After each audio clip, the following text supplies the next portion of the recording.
चलिए सीधा आपको रामपुर लिए चलते हैं। बीजेपी के राष्ट्रीय अध्यक्ष जेपी नड्डा चुनावी सभा को संबोधित कर रहे हैं।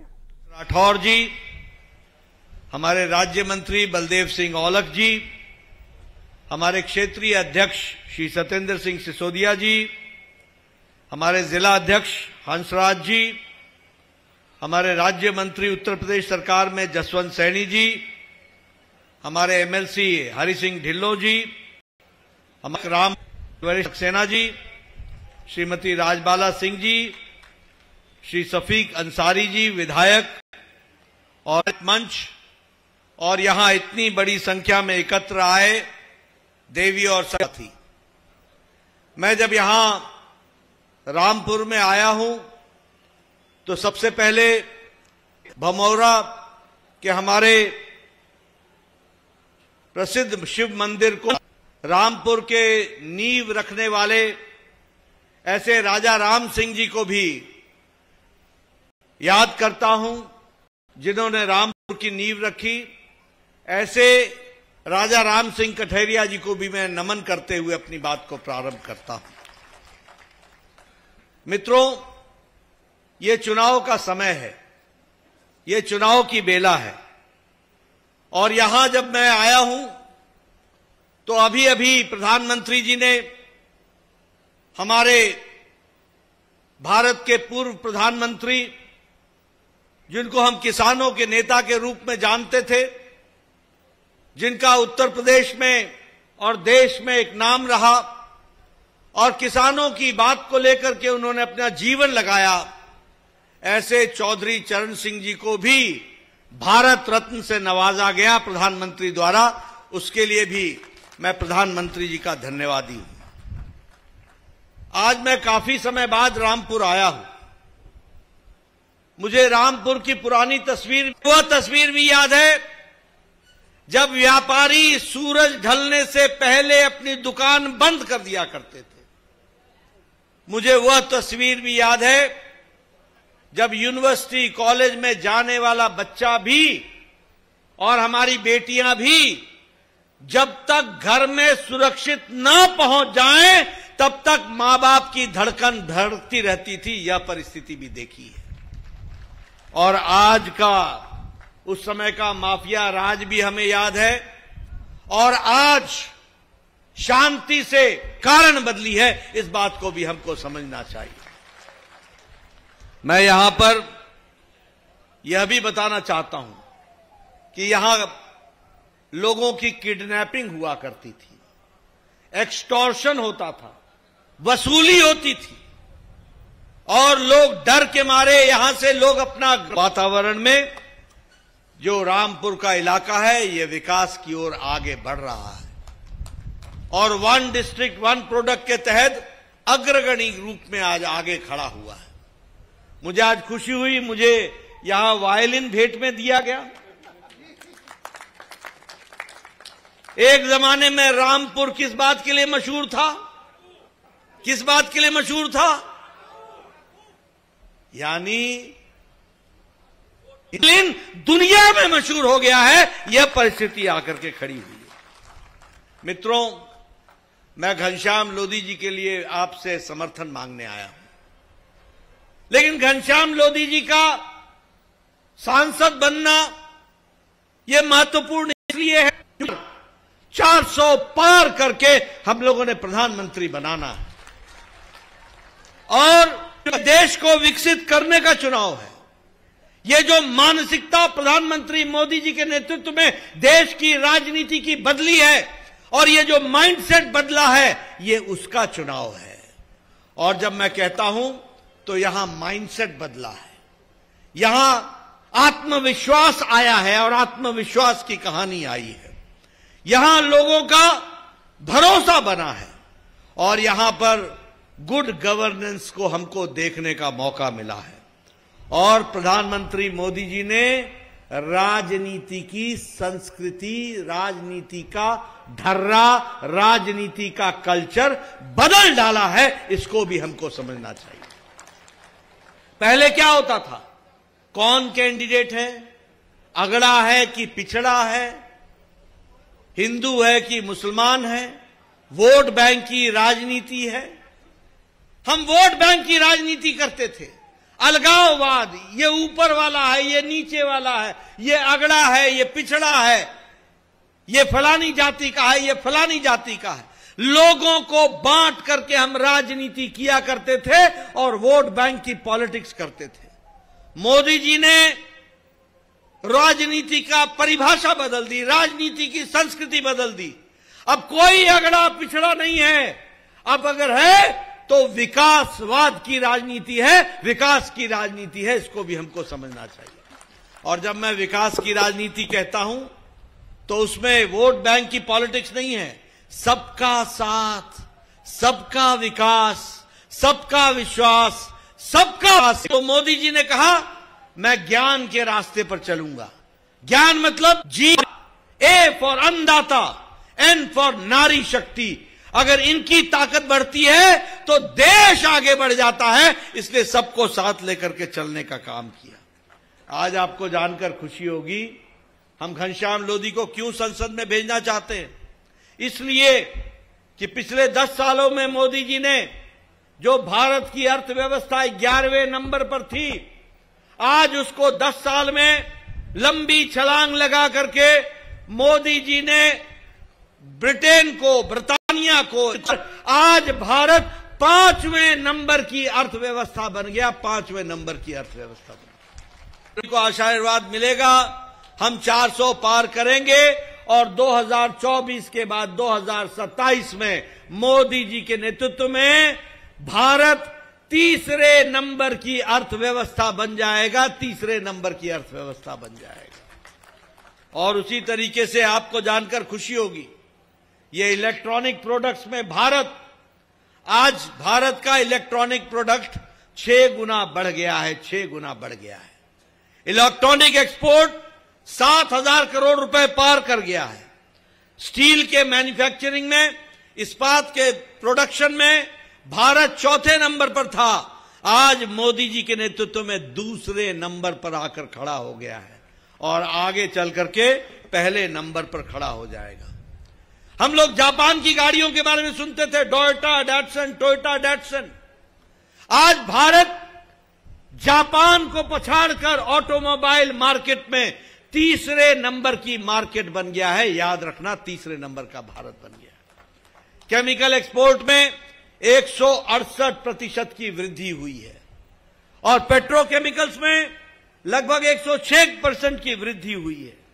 और प्रधानमंत्री जनधन योजना में लगभग 28 करोड़ बहनों के खाते खुले हैं और बहनों का, महिलाओं का सशक्तिकरण हुआ है। मित्रों, मैं यहां आपको बताना चाहता हूं, मोदी जी ने चिंता की गरीब की, मोदी जी ने चिंता की युवा की, मोदी जी ने चिंता की दलित की, मोदी जी ने चिंता की आदिवासी की, मोदी जी ने चिंता की युवा की, किसान की, मोदी जी ने चिंता। और इसी माध्यम से आपको जानकर के खुशी होगी कि आज भारत प्रधानमंत्री अन्न योजना के तहत 80 करोड़ की जनता 5 किलो दाल मुफ्त में दी जा रही है, मुफ्त में दी जा रही है। और इस 80 करोड़ में 5 किलो गेहूं या 5 किलो चावल दिया जा रहा है। इसका फर्क क्या पड़ा है मालूम है आपको? इंटरनेशनल मॉनिटरी फंड अब बोलता है कि भारत की गरीबी आज गरीबी की रेखा से ऊपर उठ गए हैं और इनकी संख्या है 25 करोड़ लोग इसके ऊपर, गरीबी की रेखा से ऊपर उठ गए। और आज इंटरनेशनल मॉनिटरी फंड यह भी बोलता है कि अति गरीब भारत में 1% से भी कम हो गई है। यह मोदी जी के नेतृत्व में हुआ है। प्रधानमंत्री किसान सम्मान निधि में 11 करोड़ 78 लाख किसानों को हर चौथे महीने 2-2 हजार मिल रहा है कि नहीं मिल रहा है? मिल रहा है कि नहीं मिल रहा है? प्रधानमंत्री किसान सम्मान निधि में और 11 करोड़ 78 लाख में जो हमारे उत्तर प्रदेश में 2 करोड़ 50 लाख लोगों को यह प्रधानमंत्री किसान सम्मान निधि मिल रही है। महिला सशक्तिकरण की बात करें, हमारी महिलाएं यहां बैठी हैं। उज्ज्वला योजना कभी सोचा था? आज 10 करोड़ बहनों को उज्ज्वला योजना में गैस का कनेक्शन मिला है और उसमें 1 करोड़ 80 लाख लोगों को हमारे उत्तर प्रदेश में मिला और रामपुर में 2,30,000 लोगों को गैस का कनेक्शन मिला है। यह भी आप ध्यान में रखिएगा कि रामपुर के अंदर। अगर मैं जल जीवन मिशन की बात करूं, घंटों लाइन लगा करती थी पानी के लिए, लेकिन आज 11.5 करोड़ बहनों को हर घर नल हर घर जल दिया गया है और 2.5 करोड़ उत्तर प्रदेश में हर घर नल हर घर जल दिया गया है और रामपुर में 2,30,000 हर घर नल हर घर जल दिया गया है। उसी तरीके से आयुष्मान भारत आज 55 करोड़ लोगों को और उत्तर प्रदेश में आयुष्मान भारत में 7 करोड़ 40 लाख लोगों को 5 लाख रुपए हर साल गंभीर बीमारी से लड़ने के लिए मोदी जी ने 5 लाख रुपए की व्यवस्था की है और वह देने का काम किया है और उत्तर प्रदेश में 7,40,000 लोगों को दिया गया। मैं अगर विकास की कहानी कहूं, उत्तर प्रदेश को केंद्र से टैक्स का डिवोल्यूशन 4 गुना बढ़ गया है, ग्रांट इन एड 4 गुनी बढ़ गई है और विकास के दृष्टि से देखा जाए तो प्रधानमंत्री के माध्यम से defence industrial corridor Uttar Pradesh में बनाया गया और इस डिफेंस इंडस्ट्रियल कॉरिडोर के माध्यम से अलीगढ़, आगरा, झांसी, कानपुर, चित्रकूट और लखनऊ में ये नई विकास की गंगा बह रही है, उसको भी हमको ध्यान में रखना होगा। मित्रों, अगर मैं बात करूं स्मार्ट सिटीज की तो आज 10 सिटीज स्मार्ट सिटीज बन रही हैं और अगर मैं उत्तर प्रदेश की बात करूं तो आपको जानकर के खुशी होगी कि एक all India institute of medical sciences Gorakhpur में बना है और 27 नए मेडिकल कॉलेज आपको दिए गए। इस तरीके से विकास की कहानी रखी गई है। अगर मैं एक्सप्रेस हाईवे की बात करूं भारतमाला प्रोजेक्ट में तो दिल्ली मुंबई एक्सप्रेस हाईवे, कानपुर लखनऊ में express highway, Delhi Saharanpur express highway, Varanasi Ranchi Calcutta express highway, Kota express highway, ये सभी एक्सप्रेस हाईवे उत्तर प्रदेश से होते हुए जाते हैं और उत्तर प्रदेश के एक्सप्रेस हाईवे बनते हैं। नई नई सड़कें बन रही हैं, विकास के काम हो रहे हैं। बोलिए, ये विकास के काम होने चाहिए कि नहीं होने चाहिए? ये आगे बढ़ने चाहिए कि नहीं बढ़ने चाहिए? अगर ये आगे बढ़ने चाहिए तो घनश्याम लोधी को दिल्ली पहुंचना चाहिए, इसकी भी आपको चिंता करनी पड़ेगी। मित्रों, मैं यहां पर विकास की नई कहानियों की बात जब मैं कहता हूं तो मुझे खुशी है कि मैं यहां की भी अगर बात करूं तो योजनाओं को आगे बढ़ाने का काम योगी सरकार ने भी किया है और यहां जब मैं आया हूं तो मैं आकाश सक्सेना जी की उसकी भी चर्चा करना चाहूंगा। जो प्रधानमंत्री स्वनिधि गलियारा योजना के तहत ज्वाला नगर में जो बन करके तैयार हुआ है वह अपने आप में सारे उत्तर प्रदेश में एक रास्ता दिखाता है, इसको भी हमको याद रखना चाहिए। मित्रों, आज रामपुर में बिजली की व्यवस्था हर गांव में की गई है, हर गांव में बिजली को पहुंचाया गया है, हर गांव में विकास के दृष्टि से ग्रामीण सड़क योजना के तहत गांव में पक्की सड़क बन रही है और वो विकास की कहानी लिखी जा रही है। मित्रों, सारी बात की नेगेटिव वोट नहीं थे, हम कोई विपक्ष गलत है इसलिए हमको वोट दो इसलिए नहीं हम आना चाहते। हम ये बताना चाहते हैं दिल्ली से बढ़ने वाला भारत, उत्तर प्रदेश उत्तम प्रदेश बनने वाला उत्तर प्रदेश इसको आज विजय उत्तम राज्य के रूप में आगे बढ़ा है, उत्तम प्रदेश के रूप में आगे बढ़ा है, इसलिए हम आपसे वोट मांगना चाहते हैं। गठबंधन के बारे में भी बात करूंगा। ये घमंडिया गठबंधन किस बात का गठबंधन है? ये दो का भ्रष्टाचारी बचेगा नहीं, सब कोई जेल जाएंगे, ये मोदी जी का संकल्प है। उन्होंने जाना चाहिए कि नहीं जाना चाहिए? तो एक तरफ गठबंधन है घमंडिया गठबंधन इंडिया अलायंस, जहां मोदी जी कह रहे हैं भ्रष्टाचार हटाओ, लाल किले के प्राचीर से बोला भ्रष्टाचार हटाओ, और वहां ये गठबंधन कह रहा है भ्रष्टाचारियों को बचाओ, भ्रष्टाचारियों को बचाओ, इस काम में लगा है। आप बताइए, ये इंडियन नेशनल कांग्रेस ने कोयला घोटाला किया था कि नहीं किया था? आप बताइए, इन्होंने CWG का घोटाला किया था कि नहीं किया था? आप बताइए, इन्होंने 2G का घोटाला किया था कि नहीं किया था? आप बताइए, इन्होंने 3G का घोटाला किया था कि नहीं किया था? आप बताइए, इन्होंने ऑगस्टा वेस्टलैंड हेलीकॉप्टर का घोटाला किया था कि नहीं किया था? आप बताइए इन्होंने पनडुब्बी सबमरीन का घोटाला किया था कि नहीं किया था? यानी इन्होंने तीनों लोक में घोटाला किया था। नभ भी नहीं छोड़ा, पाताल भी नहीं छोड़ा, जल भी नहीं। अखिलेश ने लैपटॉप का घोटाला किया है कि नहीं किया है? गोमती का घोटाला। आप बताइए लालू यादव ने जमीन के बदले नौकरी का घोटाला किया कि नहीं किया? चारा घोटाला किया कि नहीं किया? अलघोटा में बालू का घोटाला किया कि नहीं किया? आमदनी से अधिक, आपको मालूम है स्टालिन की आमदनी 1.32 लाख करोड़ रुपए है, जिस आमदनी का कोई सोर्स नहीं है। आप बोलिए ऐसे घोटालेबाजों को रहने देना है क्या? रहने देना है क्या? आप बताइए झारखंड मुक्ति मोर्चा का हेमंत सोरेन का लैंड घोटाला है कि नहीं है? आप बताइए अरविंद केजरीवाल का शराब घोटाला है कि नहीं है? भ्रष्टाचारियों के गठबंधन के सिवाय और कुछ नहीं है। आप बताइए राहुल गांधी बेल पर है कि नहीं है? नहीं है। पी चिदम्बरम बेल पर है कि नहीं है? लालू यादव बेल पर है कि नहीं है? संजय सिंह बेल पर है कि नहीं है? डीएम 3 भी नहीं है। ममता के मंत्री बेल पर है कि नहीं है? के कविता जेल में है कि नहीं है? आप बताइए हेमंत सोरेन जेल में है कि नहीं है? अरविंद केजरीवाल जेल में है कि नहीं है? ये मनीष सिसोदिया जेल में है कि नहीं है? आप बताइए सत्येंद्र जैन जेल में है कि नहीं है? आप बताइए आजम खान जेल में है कि नहीं है? आप बताइए केसीआर की बेटी कविता जेल में है कि नहीं है? आप बताइए डीएमके के नेता जेल में है कि नहीं है? ये सारे बोलिए ऐसे लोगों को देना है शासन? ऐसे लोगों को शासन देना है क्या? भारत ऐसा कि नहीं है? आप बताइए कांग्रेस, सोनिया गांधी, राहुल गांधी, प्रियंका गांधी, बाकी ये पीडीपी, मुफ्ती मोहम्मद महबूबा मुफ्ती।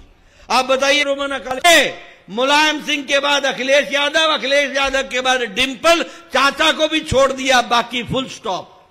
परिवार की पार्टी है कि नहीं है? बताइए तेज प्रताप यादव, बाकी सबकी छुट्टी, परिवार की पार्टी है कि नहीं है?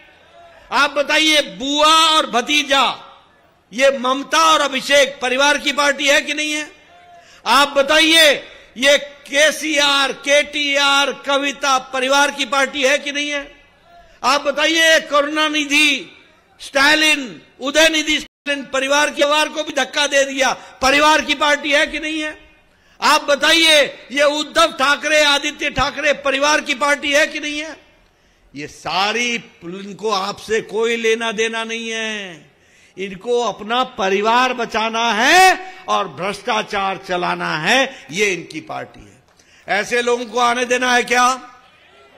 ऐसे लोगों को भारत की राजनीति में रखने देना है क्या? मोदी जी ने सही कहा है कि नहीं, लाल किले की प्राचीर से भ्रष्टाचारियों को मैं दंडित करके रहूंगा। दंड देना है कि नहीं देना है? दंड देना है कि नहीं देना है? भारत का विकास करना है कि नहीं करना है? रामपुर की बदलती तस्वीर को आगे बढ़ाना है कि नहीं बढ़ाना है? अगर यह सब कुछ करना है तो हम लोग बटन दबाना है, उसके लिए आपने काम करना है। बोलो आप मेरा काम करोगे ना? मोदी जी का संदेश, जय भारत, जय उत्तर प्रदेश। मैं जिलाध्यक्ष से कहूंगा वो धन्यवाद दें सभा में उपस्थित लोगों का।